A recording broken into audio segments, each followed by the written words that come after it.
Hello दोस्तों, तो कैसे हैं आप सभी। आई होप कि आप लोग बहुत ही अच्छे होंगे। आज फिर से क्लास 10th एनसीईआरटी मैथ्स की बहुत ही इंटरेस्टिंग सवाल लेकर आए हैं जो बोर्ड एग्जाम के दृष्टि से बहुत ही महत्वपूर्ण है। तो चलिए प्रश्न को सॉल्व करते हैं। देखिए प्रश्नावली 3.5 में दिया हुआ है। देखिए क्वेश्चन नंबर एक में देखिए, निम्न रैखिक समीकरणों के युग्मों में से किसका अद्वितीय हल है, किसका कोई हल नहीं है, या उसके अपरिमित रूप से अनेक हल है। अद्वितीय अद्वितीय हल की स्थिति में उसे वज्र गुणन विधि से ज्ञात कीजिए। अगर यह अद्वितीय हल होता है तो इसको क्या करना है, वज्र गुणन विधि से हल करना है। हमने विलोपन विधि और प्रतिस्थापन विधि से हल करना अच्छे से क्या सीख लिए, ठीक है ना। अब क्या करेंगे, वज्र गुणन विधि से हल करना सीखेंगे। तो चलिए प्रश्न को सॉल्व करते हैं, ठीक है। देखिए एक का तीसरा नंबर प्रश्न दिया हुआ है, ठीक है ना। तो चलिए एक का तीसरा नंबर प्रश्न को पहले सॉल्व करते हैं, ठीक है। तो चलिए पहले इसको क्या कर लीजिए, अरेंज कर लीजिए, ठीक है ना। तो देखिए 3x माइनस 5y इधर आएगा तो क्या आ जाएगा, -20 बराबर 0। समीकरण हमारा एक हो जाएगा। और क्या 6x माइनस 10y और इधर आएगा तो -40 बराबर 0। समीकरण हमारा 2 हो गया, ठीक है। अब लिखेंगे क्या, हल। क्या हल लिखेंगे। अब देखिए a1 का मान लिखिए कितना है, तो 3 है। b1 का मान कितना है, तो -5 है। और c1 का मान कितना है, तो -20 है, ठीक है। अब देखिए a2 का मान कितना है, तो 6 है। b2 का मान कितना है, तो -10 है। तो c2 का मान कितना है, तो -40 है। कितना है, -40। अब इसको क्या कर दीजिए, इसको अब तुलना कर दीजिए, ठीक है ना। तो चलिए इसको अब हम तुलना कर देते हैं, ठीक है। तो a1 बाई a2 करते हैं। तो a1 का मान कितना है, 3 और a2 का मान 6। 3 एकम 3 और 3 दूना 6, तो कितना आया 1/2। अब क्या करते हैं, b1 बाई b2। b1 का मान -5 और b2 का -10, कट गया 5 एकम 5, 5 दूना 10, 1/2 आया। अब करते हैं c1 बाई c2। c1 कितना है, तो -20 है। c2 कितना है, तो -40 है। माइनस से माइनस, 20 एकम 20 और 20 दूना 40, 1/2। इसमें देखिए तो सभी क्या है, बराबर है। क्या है, बराबर है। लिखेंगे चूंकि a1 बाई a2 बराबर b1 बाई b2 बराबर c1 बाई c2। अब देखिए यह सभी बराबर है तो इसके रेखा होंगे, कैसे होंगे, यह संपाती रेखाएं होंगे। इसके जो हल होंगे वो अपरिमित रूप से अनेक हल होंगे। तो लिखेंगे अतः इसके अपरिमित रूप से अनेक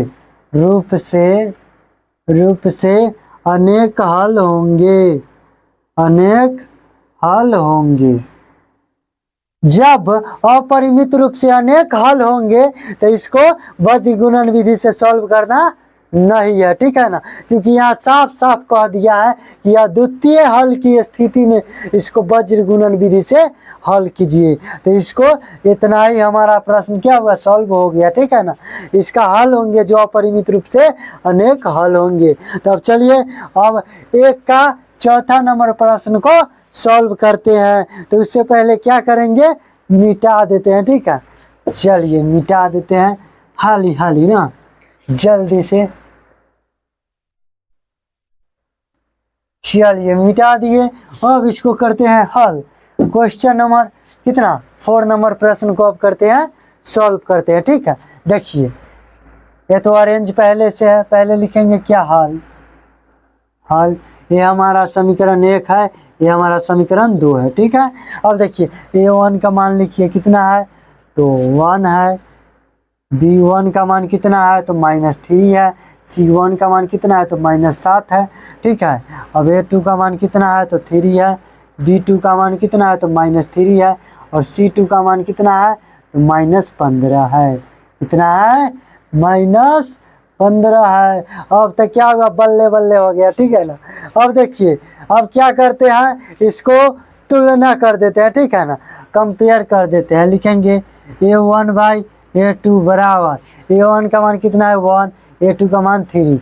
अब करते हैं B1/B2 बराबर कितना -3 और -3 कट जाएगा, 3 एकम 3, तो कितना आया 1 आया, ठीक है। अब करेंगे C1/C2 कितना है तो -7/-15, माइनस से माइनस कट गया तो बचा कितना 7/15। देखिए तो 1/3 है से 1 के बराबर है नहीं है, कोई बराबर नहीं है। लिखेंगे क्या, चूंकि A1/A2 बराबर नहीं है B1/B2 के, तो इसके यह रेखा होंगे से कैसे होंगे, तो यह रेखाएं होंगे सो एक बिंदु पर प्रतिच्छेद करती हुई रेखाएं होंगे, ठीक है ना। तो इसका जो हल होंगे वो अद्वितीय हल होंगे, यानी केवल एक हल होंगे। तो लिखेंगे अतः इसके अद्वितीय हल होंगे।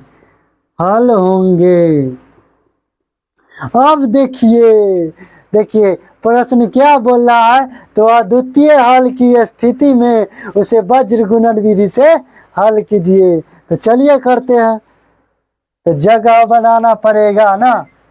चलिए इसको मिटा देते हैं ना, इतना खाली A1 A2 B1 B2 का मान नहीं मिटाएंगे, ठीक है ना, इसको नहीं मिटाना है, सब मिटा दिए, ठीक है। अब क्या करते हैं, वज्र गुणन विधि से हल करते हैं, ठीक है। लिखेंगे वज्र गुणन विधि से वज्र गुणन विधि से हमने तो प्रतिस्थापन विलोपन विधि से अच्छे से सीख लिए सॉल्व करना, ठीक है। अब करते हैं क्या, वज्र गुणन विधि से सॉल्व करते हैं।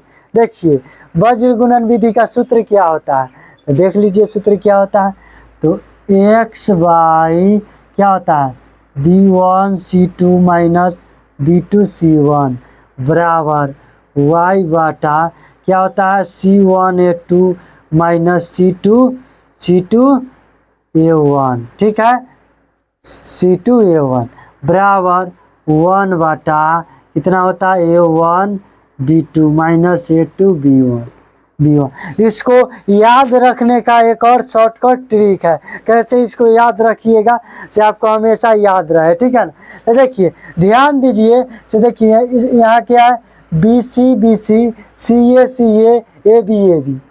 देखिए क्या है BC माइनस BC क्या है, और CA माइनस CA और AB माइनस AB है ना, BC minus BC CA minus CA AB minus AB। अब इसमें क्या कीजिए, अब लिख दीजिए 12 21 और 12 21।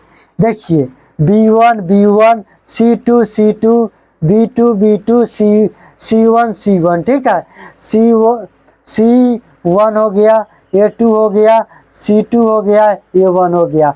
देखिए A1 हो गया, B2 हो गया, A2 हो गया, B1 हो गया। यानी इसको साधारण भाषा में बोले तो इसको याद रखने के लिए आपको क्या करना पड़ेगा, तो आप इतना याद रखिए BC CA AB, ठीक है, BC CA AB। और क्या उसका 12 21 हमारा सूत्र बन के तैयार है, ठीक है ना। इसको ऐसे ही याद रखिएगा तो हमेशा यह याद रहेगा, ठीक है ना, इसको नहीं भूलिएगा कभी, ठीक है ना, बता दिए। अब देखिए चलिए अब इसको मान इसमें पुट कर देते हैं, ठीक है, A1 का मान B1 का मान पुट कर देते हैं, ठीक है। देखिए XY, और देखिए B1 का मान कितना है B1 -3 इंटू अब क्या है C2 का मान C2 -15 माइनस है तो माइनस। अब देखिए B2 कितना है तो -3 इंटू क्या है C1 कितना है C1 -7 हमारा ये हो गया।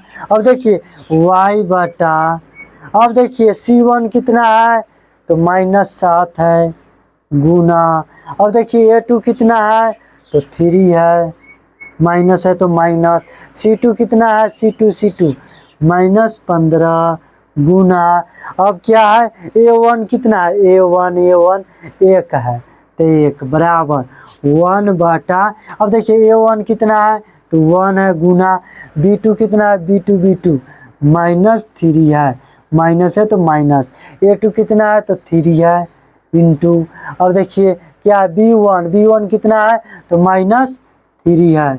अब तो देखिए तो हलवा बन गया, क्या हलवा प्रश्न बन गया, ठीक है। तो अब चलिए किधर करते हैं सॉल्व, इधर ही, इतने ही छोटे से जगह हम इसको सॉल्व करते हैं, ठीक है। अब देखिए क्या दिया हुआ है तो XY, अब देखिए माइनस गुने माइनस क्या हो जाएगा प्लस, और 15 तिया 45 माइनस, माइनस नहीं 45, ठीक है। अब देखिए माइनस गुने माइनस प्लस, और प्लस गुने माइनस क्या हो जाएगा माइनस, क्या माइनस, और 7 तिया 21 बराबर y बाटा, अब देखिए इसको सॉल्व करते हैं, माइनस गुने प्लस क्या हो जाएगा माइनस, 7 या 21 कितना 21, और माइनस गुने माइनस क्या हो जाएगा प्लस कितना 15 गुने 1 तो क्या हो जाएगा 15। अब क्या करना है इसको, अब क्या करना है इसको, तो यहाँ पर भी 1 लिख दीजिए, ठीक है। अब देखिए प्लस गुने माइनस क्या हो जाएगा माइनस, 1 गुने 3 क्या हो जाएगा 3, माइनस गुने माइनस क्या हो जाएगा प्लस, और 3 तिहाई के 9 क्या 9 हो गया। अब देखिए इसको करते हैं घटाते हैं, ठीक है। तो देखिए XY, अब देखिए 45 में से 21 घटा दीजिए, 5 में से 1 गया 4, 4 में से 2 गया 2, ठीक है। x बटा 24 बराबर y बटा में माइनस का कितना है ज़्यादा है प्लस का कम है, तो 15 6 21 यानी माइनस का 6 बराबर 1/, और देखिए प्लस का 9 है या माइनस का 3 है, तो 9 में से 3 जाएगा तो कितना बचा 6 बचा। अब इसको क्या कीजिए, ये इसको इससे बराबर कीजिए और इसको इससे बराबर कर दीजिए, तो हमारा x और y का मान आ जाएगा। तो किधर करते हैं अब, चलिए इधर है, अब इसको क्या करें इतना मिटा देते हैं और सॉल्व करते हैं, क्या करेंगे बोर्ड छोटा है, आप लोग सपोर्ट कीजिए से बड़ा बोर्ड ले सके, ठीक है ना। तो चलिए अब इसको सॉल्व करते हैं, ठीक है। अब लिखेंगे चूंकि XY4 कितना XY4 नहीं 24 कितना XY24 है यानी 24 है। अब इसको बराबर कितना करना है 1/6 के, कितना 1/6, इसको क्रॉस गुना कर दीजिए, यानी x को 6 से और 24 को 1 से क्रॉस गुना, कितना हो जाएगा 6x बराबर कितना 24, तो 6 चौक 24, तो x कितना आ गया 4 आ गया। तो अब लिखेंगे क्या तथा अब देखिए अब y बटा -6 को बराबर कीजिए 1/6 से, देखिए इसको करना है इससे और इसको भी करना है इससे, ठीक है ना, समझ गए। y/-6 बराबर 1/6, क्रॉस गुना कर दीजिए, क्रॉस गुना कर दीजिए, ठीक है। क्या हो जाएगा 6y बराबर -6, कट जाएगा 6 एकम 6, तो y बराबर क्या आ जाएगा -1। तो लिखेंगे अतः हल x बराबर 4 और y बराबर -1। देखिए कितने अच्छे से प्रश्न को हमने सॉल्व कर दिया वज्र गुणन विधि से। देखिए विलोपन विधि से हमने सीख लिया, प्रतिस्थापन विधि से हल करना सीख लिए, अब वज्र गुणन विधि से भी सॉल्व करना सीख लिए। देखिए यह बोर्ड एग्जाम में बहुत ही महत्वपूर्ण है, ठीक है ना, ये सभी से प्रश्न बोर्ड एग्जाम में पूछता है, ठीक है ना। तो ये बहुत महत्वपूर्ण प्रश्न था। देखिए कितने अच्छे से हमने सॉल्व कर दिया। अगर वीडियो आप लोगों को अच्छा लगा होगा तो लाइक कर दीजिएगा, सब्सक्राइब कर लीजिएगा और एक शेयर जरूर से जरूर कीजिएगा, ठीक है ना। धन्यवाद।